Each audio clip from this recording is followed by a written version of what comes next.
Jake Ejercito emosyonal na idinatalya ang pagbabalikan nila ni Andy Eigenman. Ngayong araw nga lang ginulat ni Jake Ejercito ang lahat ng ibahagi nito sa buong social media platform ang isang naging latest photo nila ni Andy Eigenman at anak nitong si Amanda Gabriel o mas kinikilala sa tawag ditong Ellie Ejercito at kasalukuyan na umano itong 13 years old. Sa larawan nga makikita ang pagkagalak at saya ng mag-ama nang muli nga silang pagtagpuin ng tadhana nang muli nga magbalik loob ito sa kanyang pamilya bilang haligi ng tahanan. Ito ay matapos nga ang controversial na naging hiwalayan nila Andy at Pilmar kamakailan lamang. Ayon sa naging pahayag ni Jake, actually ito ang isang napakahirap na desisyon para sa akin dahil this time I will take a risk na talaga.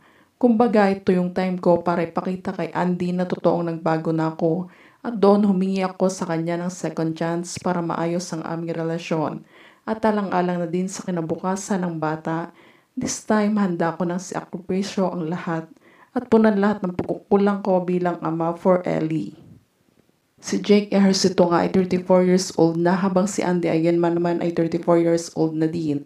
At tumagal nga kanilang pagsasama noon ng 5 years at taong 2016 naman, kinumpirma ng aktres na sila nga nito ay hiwalay na.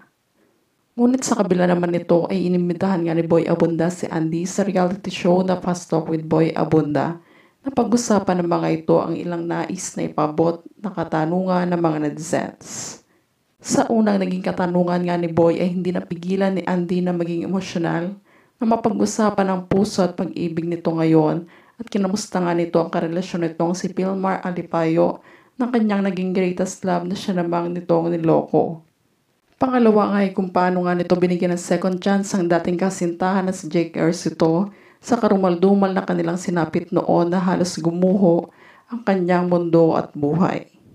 Ayon sa naging magising niyang kasagutan, matapos sa mahabang panahon ay officially accepted Jake because for her daughter. Actually, maniwala kayo sa hindi, anak namin ang naging way kung bakit kami nagkabalikan at nagkaayos muli. First of all, hindi naging madali sa akin ang lahat dito, Boy. Hindi birong tumayo ang ama at ina sa anak namin. But at last, nakasurvive ako sa sitwasyon na yon at yun ang pinagmamalaki ko na hindi ko pinabayaan ang anak ko at responsibilidad ko sa anak namin. Actually, na third party issue ang naging dahilan ng hiwalayan namin ni Jake. Dahil pamilya niya mismo ang napapili kung showbiz career o pamilya ang pipiliin ito. That time, I'm so disappointed na mas pinili niya ang karera niya sa showbiz. Kaysa mahalin at bigyan ng assurance ang anak namin maaring mga panahon na iyon, ay masasabi kong isang malaking bangot ang nangyari sa amin noon na halos ikabaliw ko. Ngunit sa bandang huli nga daw sa ikapapayapa ng kanyang buhay, ay tinupad na lamang niyang isa sa kahilingan ni Ellie na mabuo muli ang kanilang pamilya. Dahil kung ang Diyos nga daw ay marunong magpatawad, tayong pang-ordinaryong tao pa kaya. Samantala sa bandang huli naman ay mangiyak-ngiyak din na nagpasalamat si Jake kay Andy at sa pamilya Eigenman.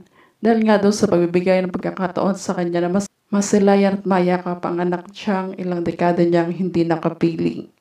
Biro pa nito sa kanyang anak na baka nga daw na ito ang sumunod sa kanilang yapak sa pag-showbiz dahil sa aking galing talino at diskarte nga nito ay hindi malabong hindi ito makuha ng ABS-CBN management lalo na may pagkadugo itong artista.